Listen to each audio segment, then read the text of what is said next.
all those years I played center and blocked for other people to score touchdowns, I'm still doing that with payroll. Green light. That's a payday. Come on. Welcome to the inaugural episode of the PayDay podcast. We're sitting down with Matt Flynn with Payroll Partners. How you doing, Matt? Doing great. So this is the first episode of your brand new podcast.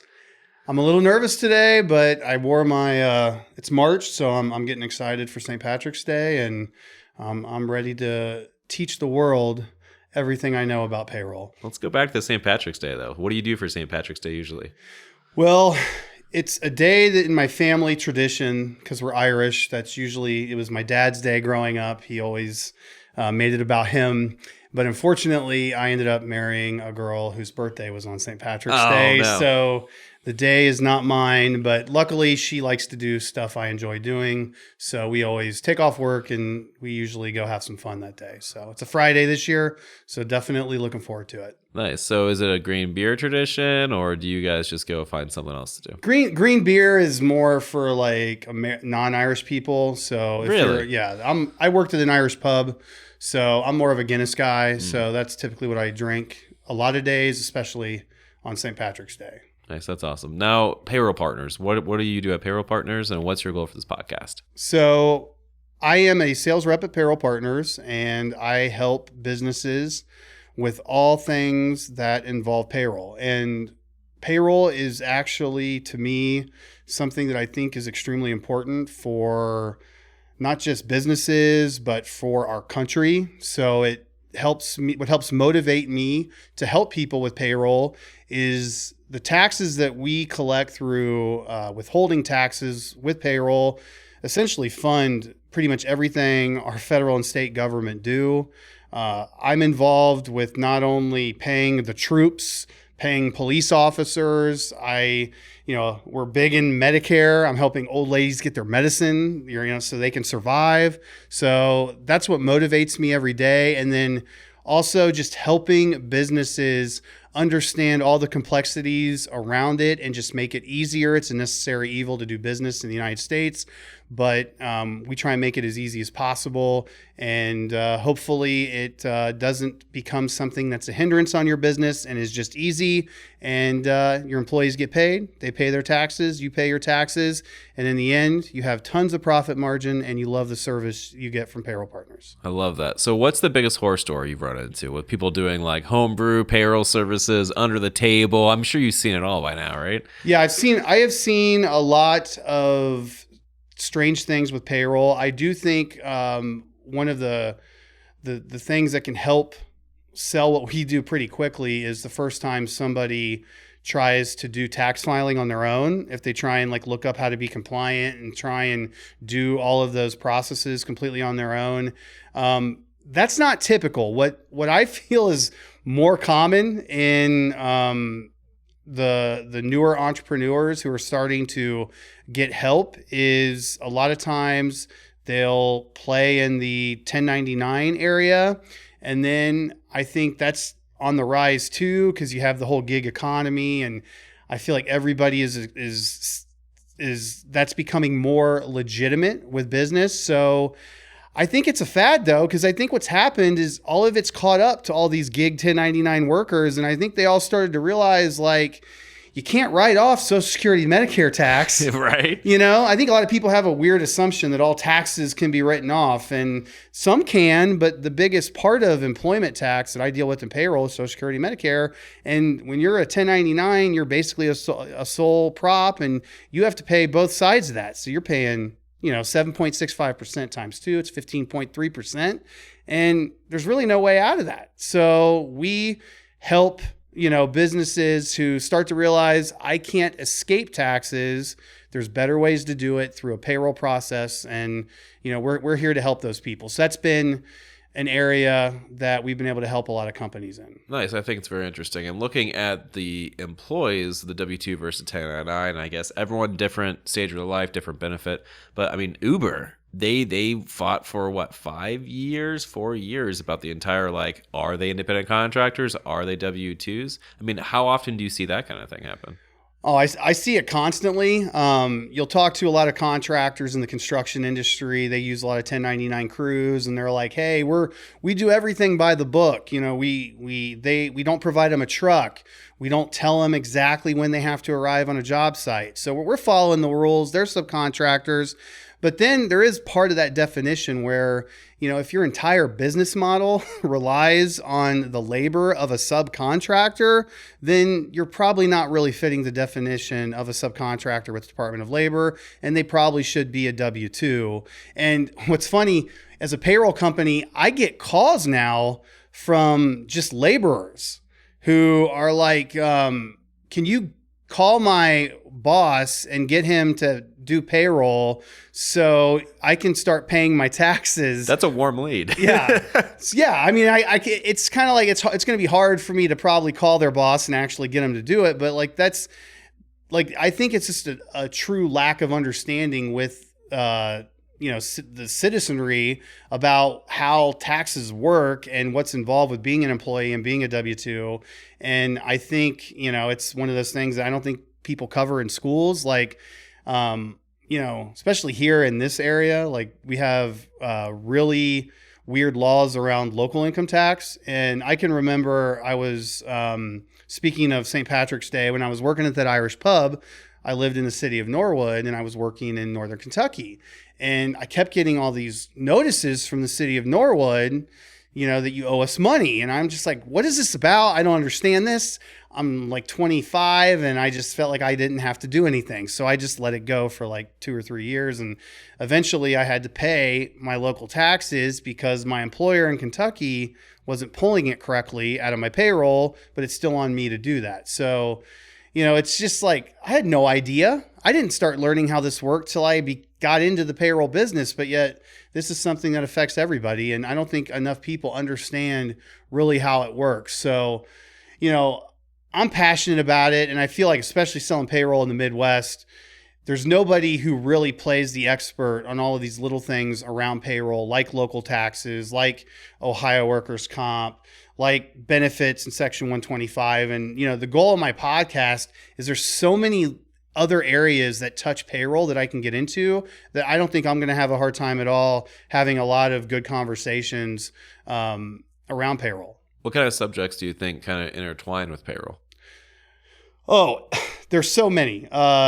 You know, everything from banking, you know, like the bank accounts that we direct deposit in, to a lot of people who want to work, don't have bank accounts. They don't trust banks. They paid over withdrawal fees with a big bank, and now the bridge has been burnt. So now they do their banking at cash their checks at Kroger.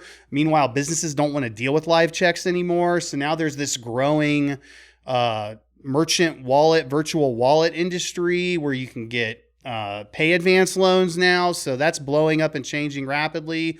I could do topics on that. I feel a lot of people don't really understand how that works, especially if you're hiring, you know, folks who live paycheck to paycheck, and you've got your checking account and you know how to balance it, but the people you don't and you need to hire don't understand banking. So I learned a lot, not about what their options are, but there are some banks here locally that have really good programs that provide education to employees for free. Plus, they'll even put money in their account if they open up account for you to put them on direct deposit. So I refer a lot of business to those banks.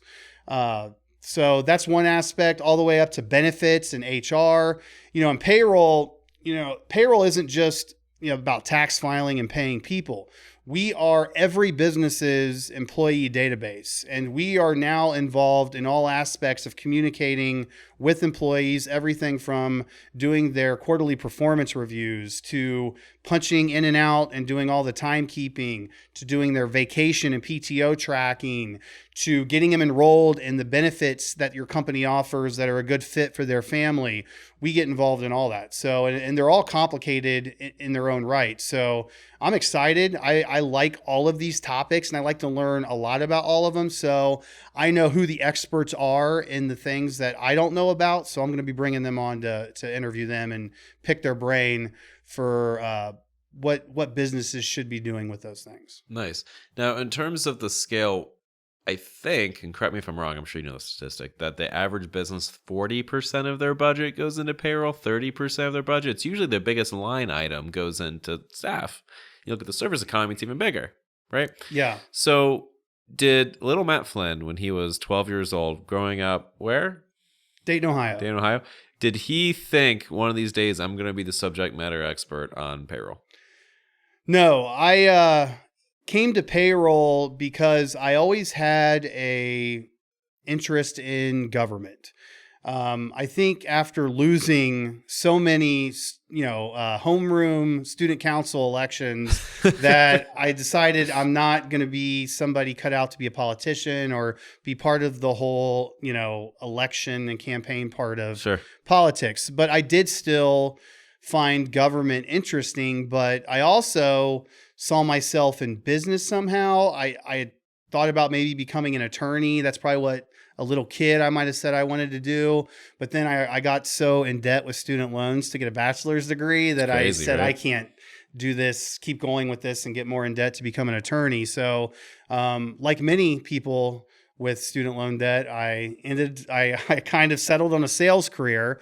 But luckily, the first real good sales job I had, I was selling Ohio workers' comp group rating programs.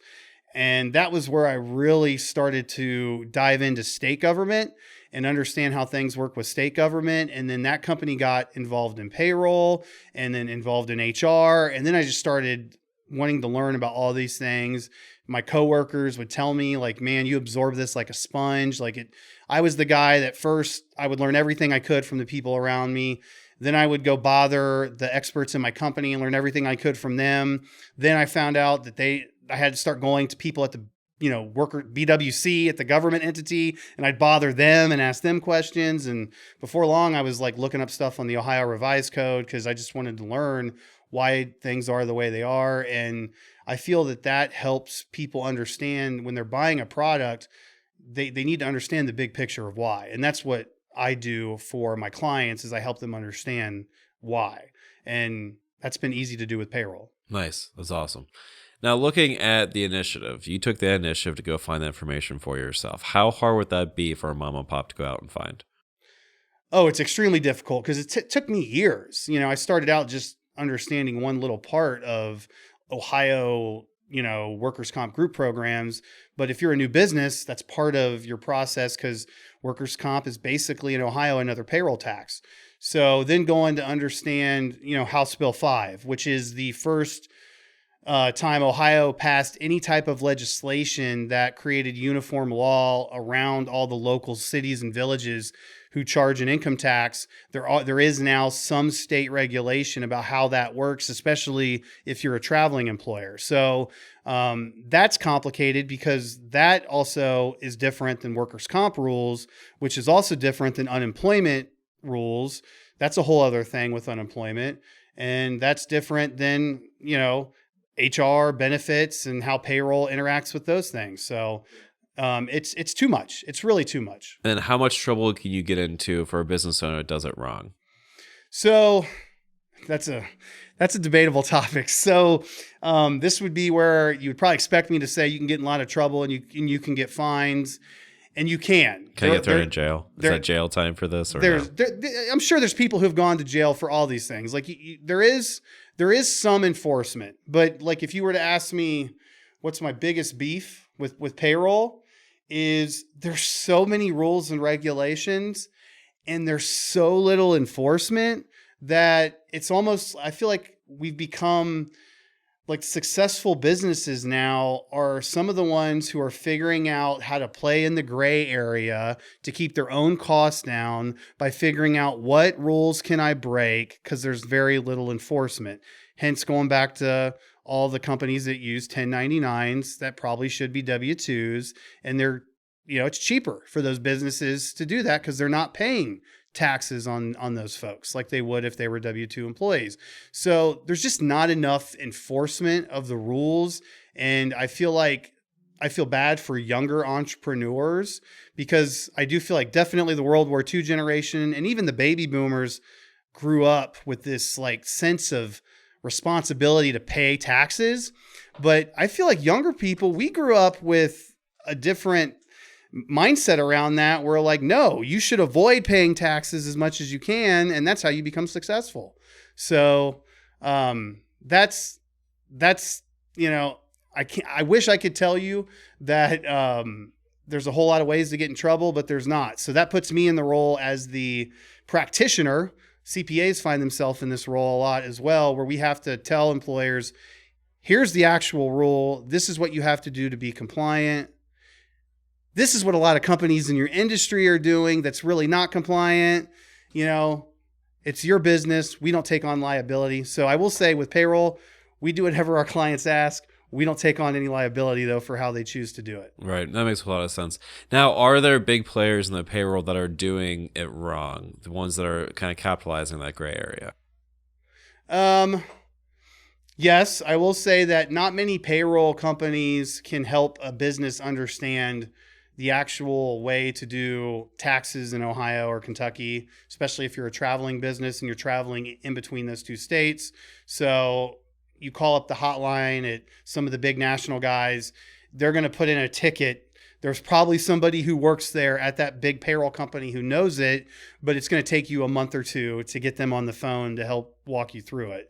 Whereas, with payroll partners, I give my cell phone out to every single person I sign up. So just get me on the phone. And if I can't get you an answer, I'll reach out to my tax department or other subject matter experts to get you an answer on your question. Nice. Now I have two questions that are going into this. And these are some terms you've thrown around quite a bit.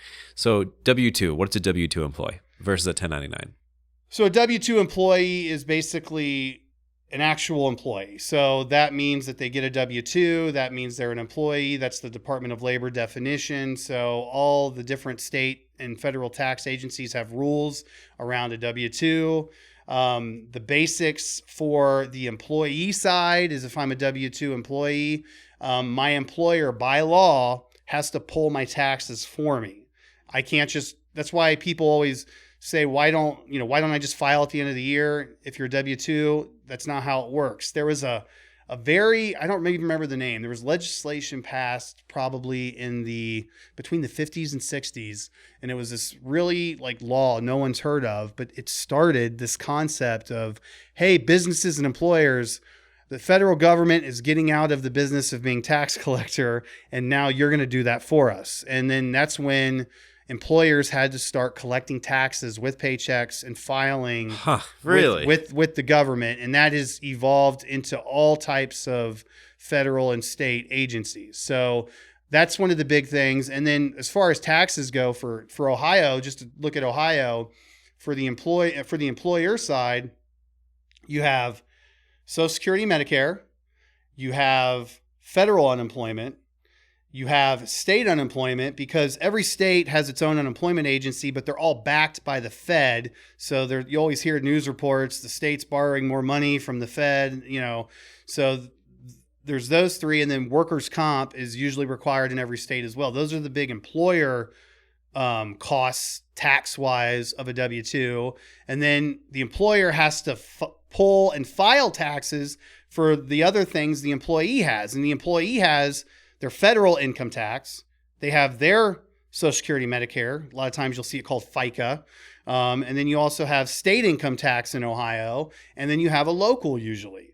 So 8 different taxes that you have to deal with. I want to do a March Madness bracket for an Elite 8 and talk about which tax people hate the most and see if we can kind of figure out who the winner is, and then bracket NCAA style. So that's one of my LinkedIn videos I hope to create here soon, if you guys want to help me with that. No, that's fantastic. That's brilliant. So that's a very good explanation. Yeah. Now, my question is, why did we go to employer mentality for taxes? I mean, as a business owner, I want to deal with the government as little as possible. Correct. But looking at payroll, I swear I'm doing all the hard work for the government at that point.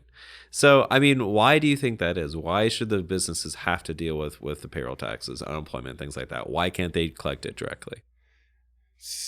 I just think the mentality of people to pay taxes started to break.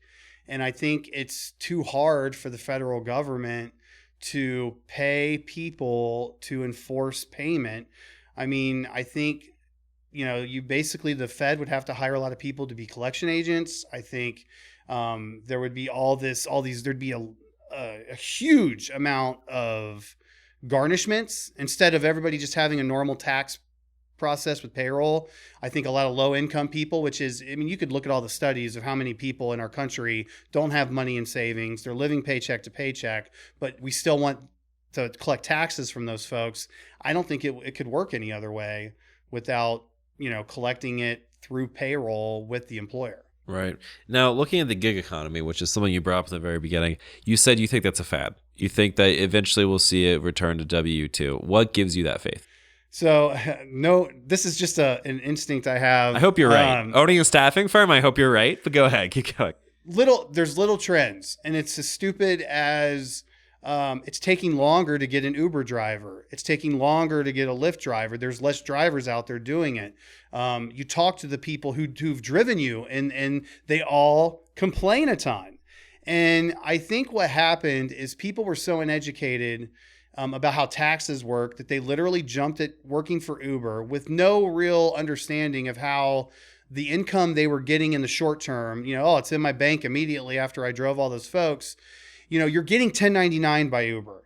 Okay. That doesn't mean that you're going to write off your gas and all these expenses. It doesn't work small scale. The way other types of business and federal income taxes and how you can kind of work the system a little, everybody's got to pay those basic, taxes. And I think what's happened is it took probably several years. I had a CPA basically tell me, like, if somebody just works as a full-time 1099 and they just spend their money as they get it, and they just don't file and they don't pay, and they just ignore anything around that, and they don't really care about getting bank loans and all that. They're just living life, paying their rent, IRS, right?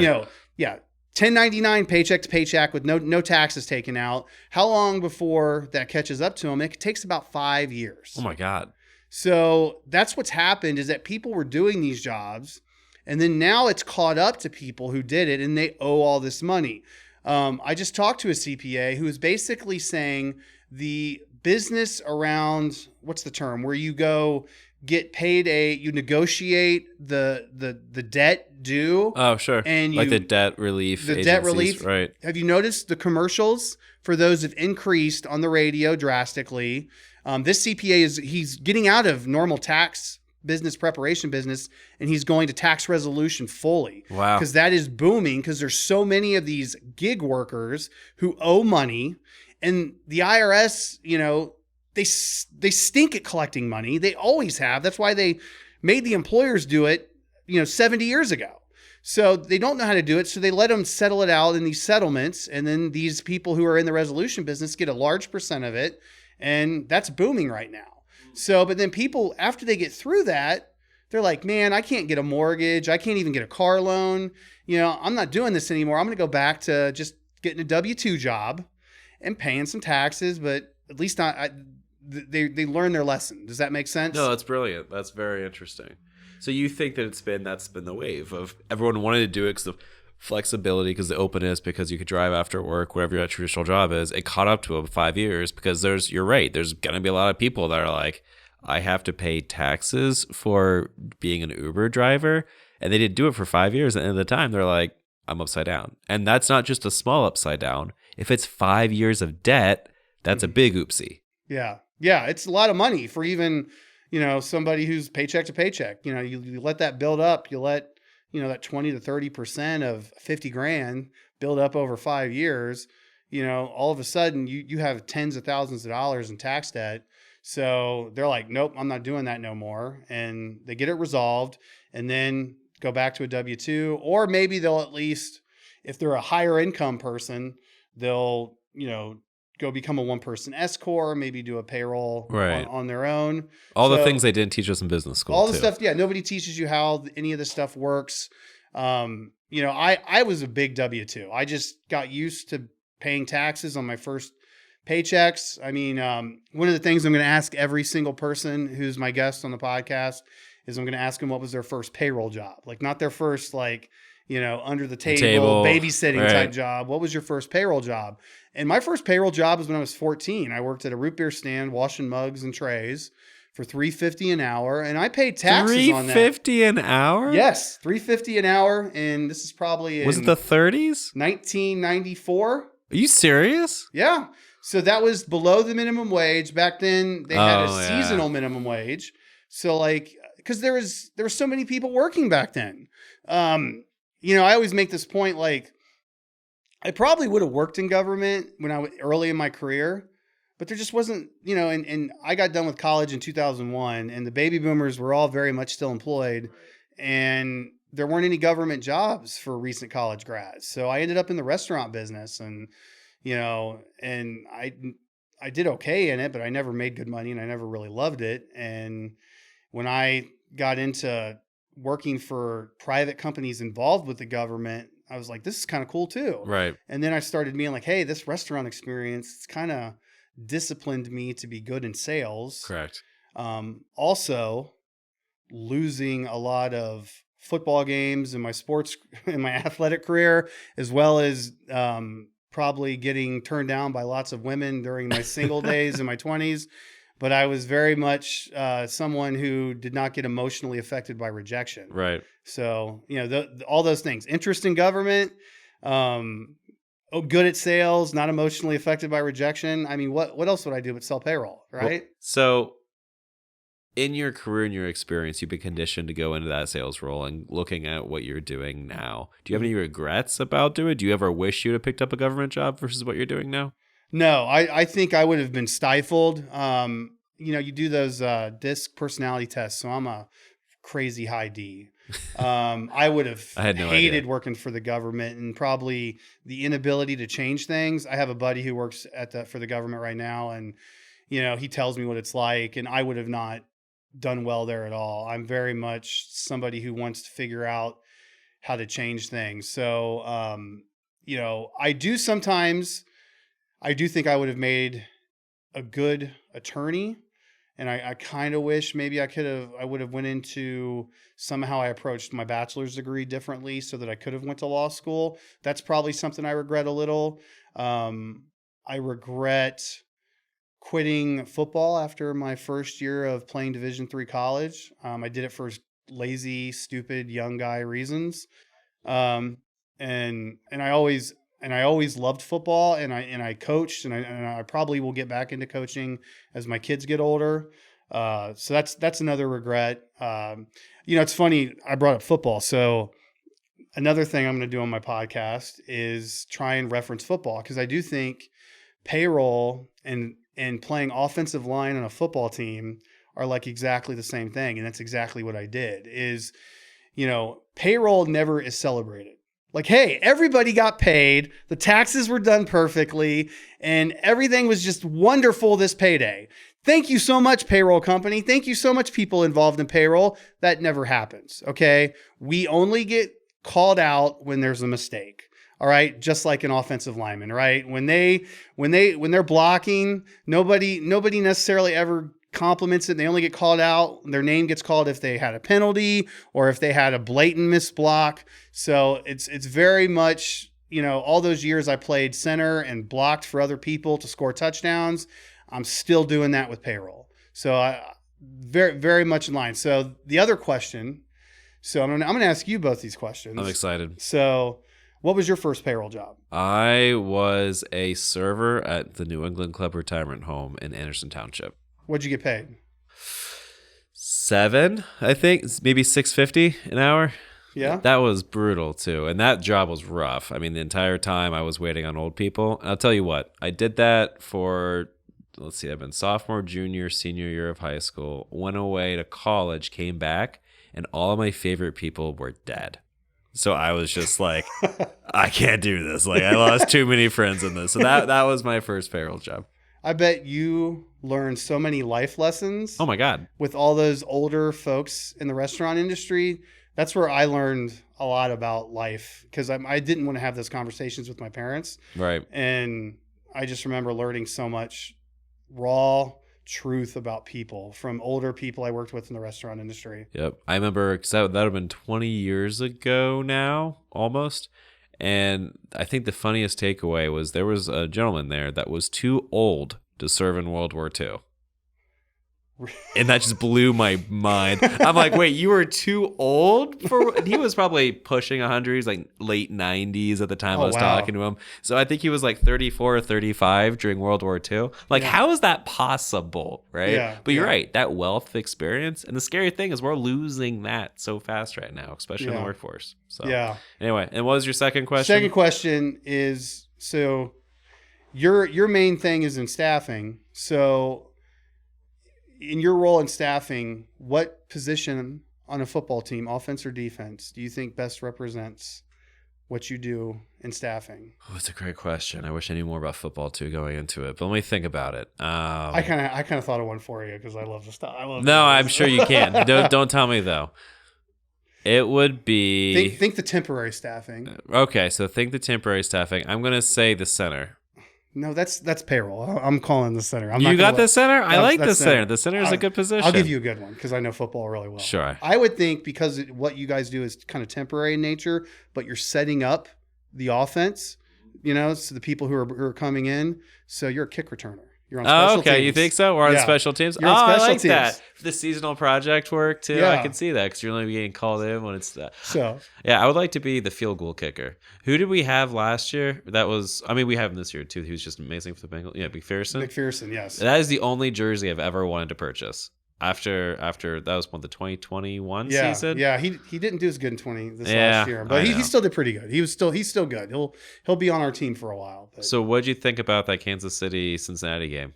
I'm a huge Bengals fan, and that game was tough. It made the Super Bowl weird this year because the Bengals had never lost an AFC Championship game, so that made the Super Bowl weird. I'm not one that blames the refs ever. But it was the refs. But, kind of like when payroll fails a company and an employee leaves because they didn't get paid correctly. I think of that third down play where Chris Jones sacked Joe Burrow. And I think and it was just like the same play in the Super Bowl the previous year. And, I think, much like some companies probably need to invest in their payroll solution, Bengals still need to keep investing in their offensive line. That's my take. So. That's brilliant. I love it. But it's a payday. Come on.